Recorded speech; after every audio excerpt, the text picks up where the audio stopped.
सोलापूर जिल्ह्यातील बार्शी तालुक्यामध्ये गेल्या 10 ते 15 दिवसांपासून मुसळधार पाऊस जो आहे तो कोसळतो आणि त्यामुळे या ठिकाणी या बार्शी तालुक्यातल्या अनेक गावातल्या बागा ज्या आहेत त्या अक्षरशः आता नापीक झाल्याचं चित्र पाहायला मिळते। आपण आता आहोत बार्शी तालुक्यातील पांगरी गावामध्ये आणि ह्या द्राक्षाच्या बागेमध्ये आपण आता उभे आहोत आणि ही परिस्थिती जी आहे द्राक्ष बागांची सर्व पानं जी आहेत ती या पावसामुळे गळून गेलेली आहेत आणि त्यामुळे आता ही बाग जी आहे ती पूर्णतः नापीक झाल्याचं चित्र या ठिकाणी पाहायला मिळते।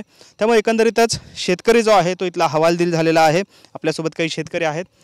तुमची बाग आहे, किती क्षेत्र आहे तुमचं आणि काय एकंदरीत परिस्थिती आहे बागेमध्ये? 1.5 एकराचा हा प्लॉट आहे आणि जे ऑक्टोबर काढे आम्ही तयार करत असतो उन्हाळ्यामध्ये, ह्या वर्षी मेला पाऊस चालू झाला आणि इतका पाऊस पडलाय, कंटिन्यू पाऊस मोठा आणि आता 10-12 दिवसात झालेली अतिवृष्टी ह्याच्यावर ह्या झाडाला एकही पान राहिलं नाही आणि काडी मॅच्युअर झालेली नाही। मॅच्युरिटी ज्याला म्हणतात की मॅच्युअर झालेली नाही आणि मॅच्युअर न झाल्यामुळे यातनं घड निघत नाहीत। एक पूर्ण गाजरी काडी आहे, टोटल प्लॉट हा फेल गेलेला आहे, ह्याला काहीच माल लागणार नाही आता आणि सगळी टोटल पानगळ झालेली आहे याची। त्याच्यामुळे इतकं नुकसान झालं यावर्षी। कमीत कमी आमचं प्रत्येक वर्षी द्राक्षाचं एकरी आम्ही 8 ते 10 लाख रुपये उत्पन्न घेतो, पण ह्या 1.5 एकरामध्ये कमीत कमी आमचं 13-14 लाखाचं यावर्षी नुकसान झालेलं आहे।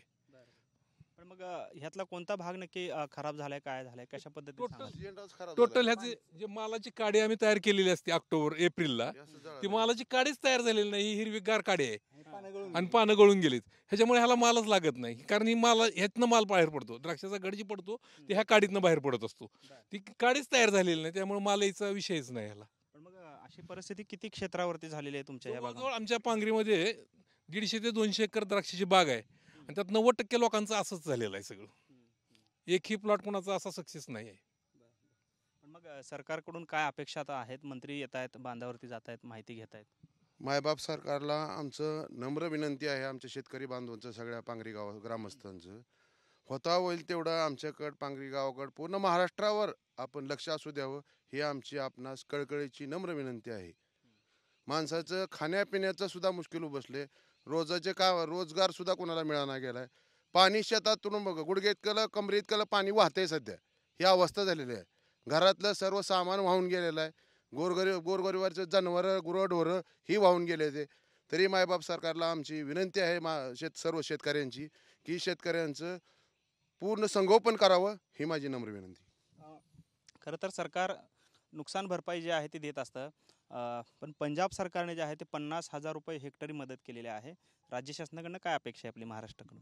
महाराष्ट्र शासनाला आमची एक कळकळीची नम्रतेची विनंती आहे की भरपूर प्रमाणात सोयाबीन, कांदा, द्राक्षाची बाग असेल, केळी असेल, मोसंबी असेल, परत लिंबुनीची बाग असेल, तर ह्यांना निकष न लावता सरसगट एकरी 50,000 रुपये अनुदान द्यावं, ही आमची शासनाला विनंती आहे।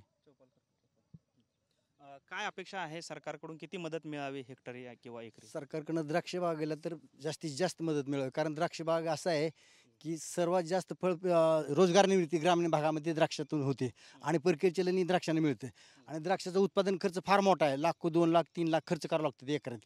तर त्याच्यामुळं शेतकरी फार हातभर झालेला आहे। आता जर उत्पन्न नसेल तर 2-3 वर्ष 4 वर्ष शेतकरी मागं पडतो। त्याच्यामुळे जास्तीत जास्त 1-2 लाखाची मदत द्राक्ष बागेला तर व्हायला पाहिजे। द्राक्ष बागेचा जाणीवपूर्वक विचार जास्त भरपाई देण्यासाठी केला पाहिजे। आपण पाहतोय खरं तर अनेक फळबागा ज्या आहेत त्या सीना पट्ट्यातल्या गेलेल्या आहेत, त्याचबरोबर बार्शीमधल्या अनेक फळबागा ज्या आहेत त्यामध्ये विशेषतः द्राक्ष असतील, पेरू असतील, चिक्कू असतील, अशा वेगवेगळ्या पद्धतीचे द्राक्षाच्या किंवा इतर बागा ज्या आहेत या ठिकाणी पूर्णतः नष्ट झालेल्या आहेत। त्यामुळे पुढील वर्षभर या शेतकऱ्यांच्या हाताला दमडा देखील मिळणार नाही। त्यामुळे सरकारने जास्तीत जास्त आम्हाला मदत करावी हीच माफक अपेक्षा या शेतकऱ्यांकडून व्यक्त होताना आपल्याला पाहायला मिळते। कॅमेरामन विनोद उमनाबादकरसह सागर सुरवसे, TV9 मराठी, बार्शी, सोलापूर।